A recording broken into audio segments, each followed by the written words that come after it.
Hello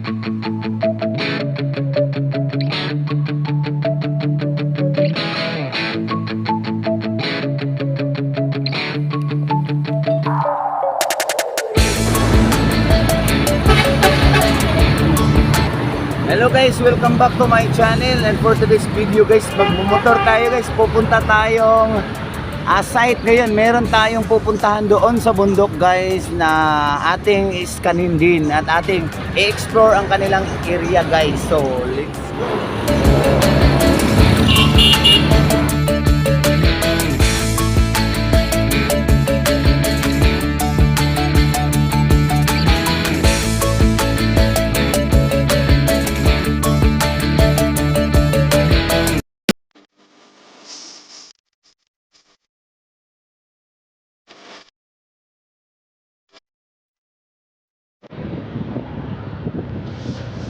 Ayan guys, kumusta po tayong lahat? Sana po ay nasa mabuti tayong kalagayan lahat.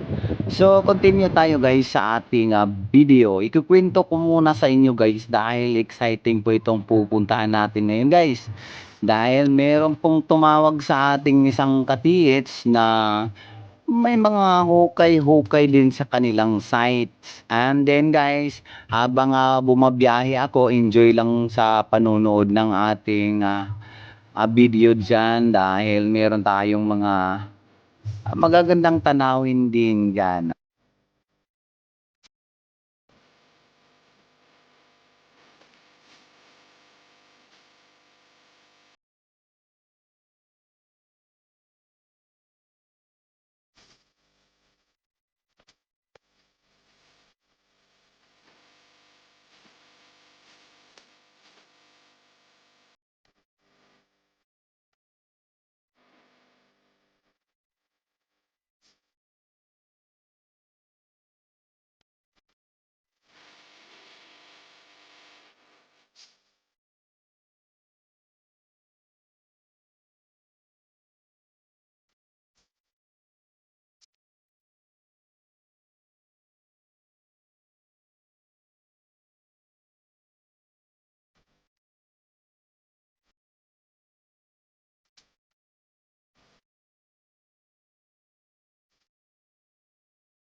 So ayan guys, nandito na tayo sa site. Diretso na po tayo guys sa pag survey nitong kanilang area guys. Ayan, ang sabi ng may-ari nito guys ay gumuho daw itong lupa dahil napapansin niya unti-unting bumababa itong kaniyang area. Unti-unting bumababa yung lupa niya. Napansin niya lang na talagang bumababa. Tapos may isang araw guys, ang history dito, isang araw na may pumunta dito nga dalawang tao na ang sabi ay engineer daw yung isa dahil nga nakakotse yung dalawa, maganda daw yung kotse at tinanong niya kung ano sila o sino sila.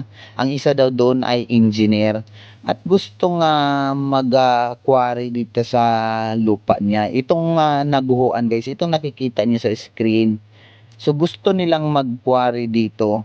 So nung sinubukan ng may-ari na hukayan ito by 3 meters, wala naman siyang nakukuha ditong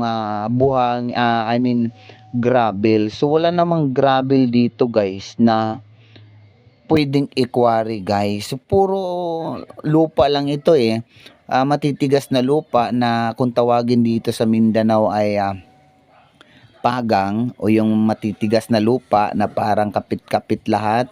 Tapos kung tawagin naman sa Tagalog ay pila. So ito guys, pila ang lupa dito guys. Pero yun nga, gumuho ang lupa guys. Pansinin natin itong video dahil nga talaga naman na gumuho talaga siya dahil tipak-tipak o walang buong bato dito guys. Puro buhangin lang siya na buo. Ayan, tignan nyo sa screen.